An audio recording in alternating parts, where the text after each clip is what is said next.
Triệu Lệ Dĩnh dự đêm hòa nhạc của Phùng Thiệu Phong, hai người chụp ảnh cùng nhau.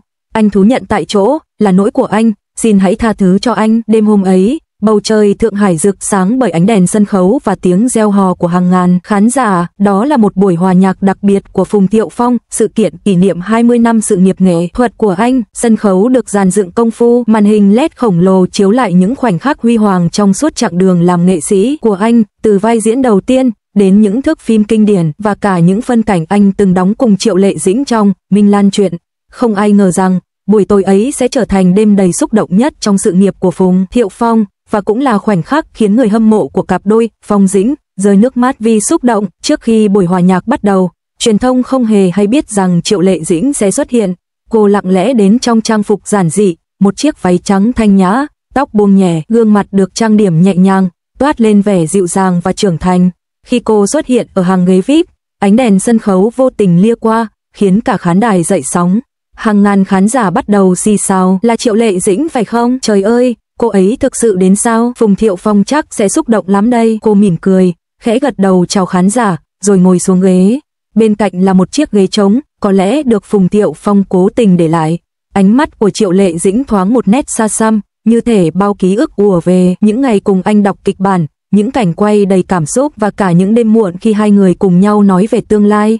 Buổi hòa nhạc được mở đầu bằng ca khúc Thời gian trôi qua như gió, bài hát Phùng Thiệu Phong từng nói rằng viết cho người đã đi qua cuộc đời anh nhưng vẫn ở lại trong tim. Giọng hát của anh không quá xuất sắc, nhưng lại chứa đựng cảm xúc chân thành, trầm ấm đến nao lòng. Trên màn hình lớn, hình ảnh Triệu Lệ Dĩnh trong Minh Lan Truyện hiện lên. Cô mặc bộ y phục cổ trang, đôi mắt long lanh nhìn về phía Phùng Thiệu Phong khi ấy là vai Cố Đình Diệp. Cảnh phim ấy khiến khán giả không kìm được tiếng thở dài, bởi đó là khoảnh khắc họ từng tin rằng tình yêu trên màn ảnh đã vượt ra ngoài đời thật. Khi bài hát kết thúc, khán giả vỗ tay vang dội. Phùng Thiệu Phong khẽ cúi đầu cảm ơn, nhưng đôi mắt anh không giấu được sự xúc động.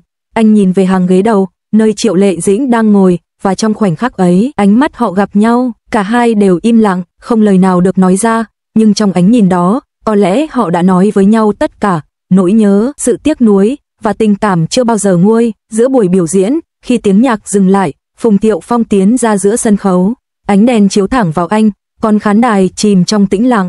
Anh cầm micro, giọng run nhẹ nhưng rõ ràng, có một người, tôi nợ cô ấy một lời xin lỗi.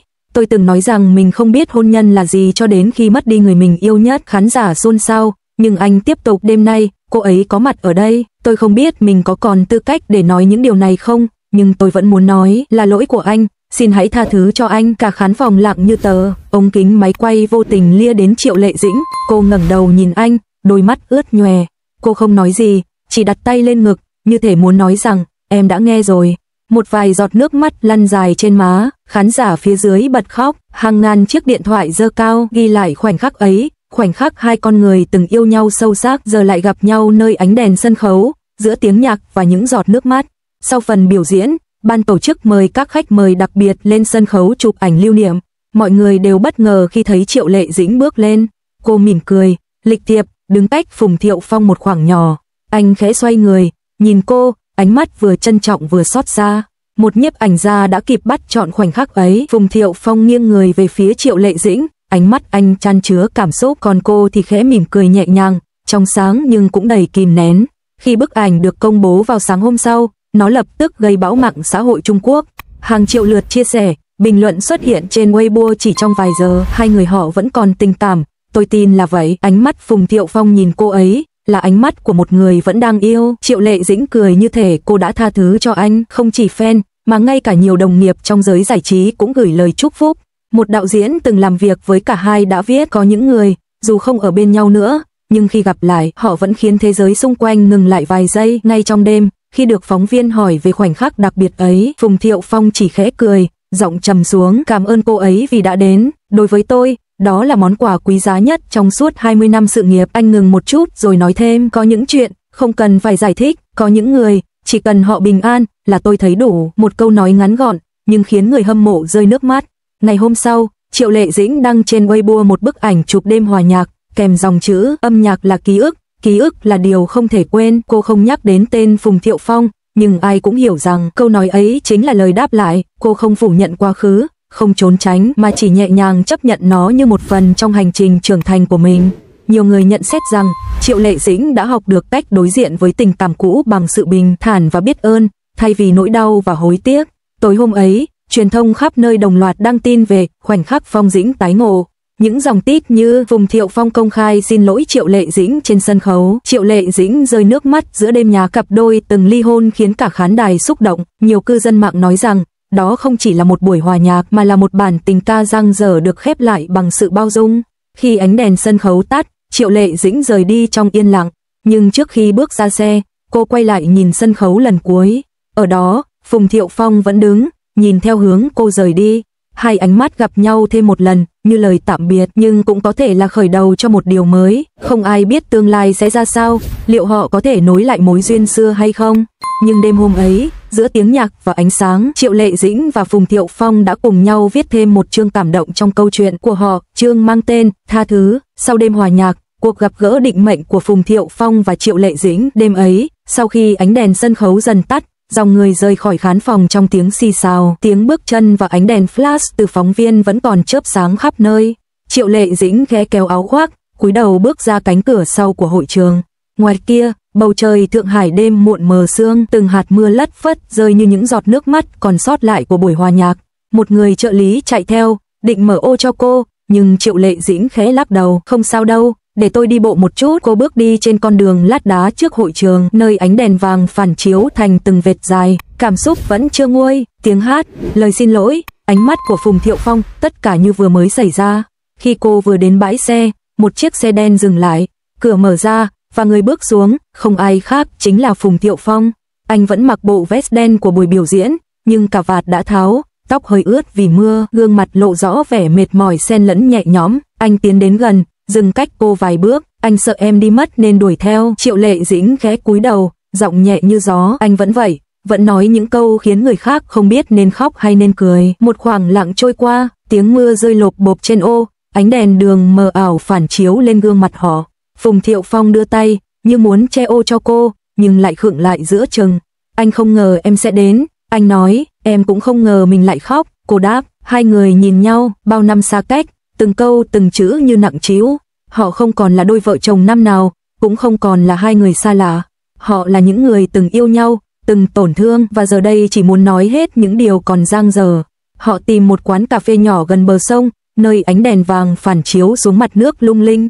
Quán đã vắng người, chỉ còn tiếng piano du dương và mùi cà phê nhẹ thoảng trong không khí.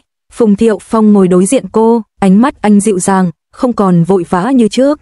Cảm ơn em vì đã đến hôm nay, anh thật sự không nghĩ mình sẽ được nhìn thấy em một lần nữa trong đời. Triệu Lệ Dĩnh mỉm cười nhẹ, đừng nói như thể chúng ta không thể gặp lại, dù sao, chúng ta vẫn là cha mẹ của Hướng Tường mà. Anh gật đầu, rồi cười buồn, đúng, nhưng anh không chỉ muốn là cha của con trai em. Lời nói khiến Triệu Lệ Dĩnh sững lại, một khoảng lặng dài trôi qua, cô nhìn ra cửa sổ, nơi mưa vẫn rơi từng hạt lấp lánh.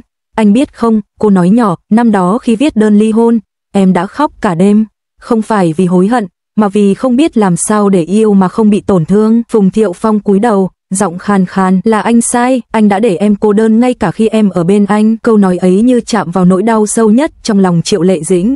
Nước mắt cô rơi, không ồn ào, chỉ lặng lẽ, nhưng đủ khiến tim anh thắt lại. Anh đứng dậy, nhẹ nhàng đặt chiếc áo vest lên vai cô. Đêm nay lạnh lắm, em đừng để ốm. Cô ngẩng đầu nhìn anh, ánh mắt dịu dàng, phảng phất những ký ức đã từng là tất cả. Sau một lúc im lặng, Triệu Lệ Dĩnh khẽ cười, lau nước mắt.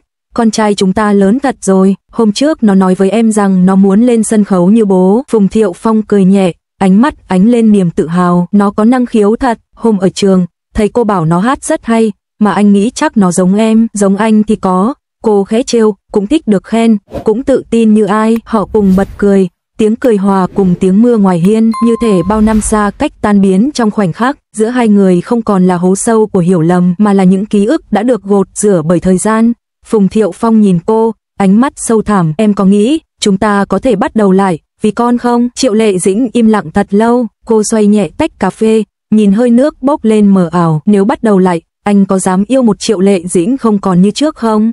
Người phụ nữ từng đi qua nỗi đau, từng mất niềm tin, và bây giờ chỉ muốn yên bình. Anh đáp chậm rãi, nhưng kiên định, anh không cần em như trước, anh chỉ cần em bây giờ, người vẫn khiến anh muốn bảo vệ cả đời. Bên ngoài, mưa dần tạnh, một vài tia sáng đầu tiên của bình minh bắt đầu ló dạng phía xa chân trời. Triệu Lệ Dĩnh đứng dậy, chuẩn bị rời đi, Phùng Thiệu Phong cũng đứng lên, đưa cho cô chiếc ô. Để anh tiễn em, không cần đâu, em tự về được, anh chỉ muốn chắc rằng em về an toàn. Cô nhìn anh, mỉm cười, nụ cười mang theo bao kỷ niệm. Anh vẫn như xưa, lúc nào cũng muốn chăm sóc người khác. Nhưng anh à, em đã học được cách tự chăm sóc mình rồi. Anh gật đầu, ánh mắt trìu mến. Vậy thì tốt, nhưng nếu một ngày nào đó em thấy mệt, đừng quên, vẫn có người sẵn sàng che ô cho em. Triệu Lệ Dĩnh không đáp, chỉ khẽ gật, rồi cô quay đi, bước chậm rãi giữa con đường vắng, dưới ánh đèn mờ ấm áp. Phùng Thiệu Phong đứng đó, nhìn theo, ánh mắt anh chan chứa một thứ cảm xúc khó gọi tên, vừa buồn, vừa an lòng, vừa hy vọng. Một tuần sau, truyền thông bắt gặp bức ảnh Triệu Lệ Dĩnh và Phùng Thiệu Phong cùng con trai đi ăn sáng ở một quán nhỏ, cả ba trông thật tự nhiên. Cô mỉm cười, anh gắp đồ ăn cho con, còn cậu bé thì liên tục nói chuyện, cười rạng rỡ. Bức ảnh lập tức trở thành tâm điểm, người hâm mộ bình luận có lẽ họ chưa bao giờ thực sự xa nhau, tình yêu của họ có thể đã thay đổi, nhưng gia đình thì vẫn còn đó. Buổi hòa nhạc hôm ấy, cuộc gặp gỡ trong đêm mưa và bức ảnh sáng hôm sau, tất cả trở thành một câu chuyện được kể lại nhiều lần, như một bản tình ca chưa bao giờ tắt. Triệu Lệ Dĩnh từng nói trong một buổi phỏng vấn sau đó, cuộc sống có những người, dù không còn ở bên mình, nhưng mãi mãi là một phần trong trái tim. Còn Phùng Thiệu Phong, khi được hỏi rằng anh có còn yêu Triệu Lệ Dĩnh không, chỉ mỉm cười và nói tình yêu không nhất thiết phải chiếm hữu, chỉ cần người đó hạnh phúc là đủ. Và thế là, sau bao năm sóng gió, Phùng Thiệu Phong và Triệu Lệ Dĩnh vẫn cùng nhau hiện diện trong đời nhau, không còn là vợ chồng, nhưng là những người tri kỷ, cùng chia sẻ một mảnh ký ức mang tên tình yêu.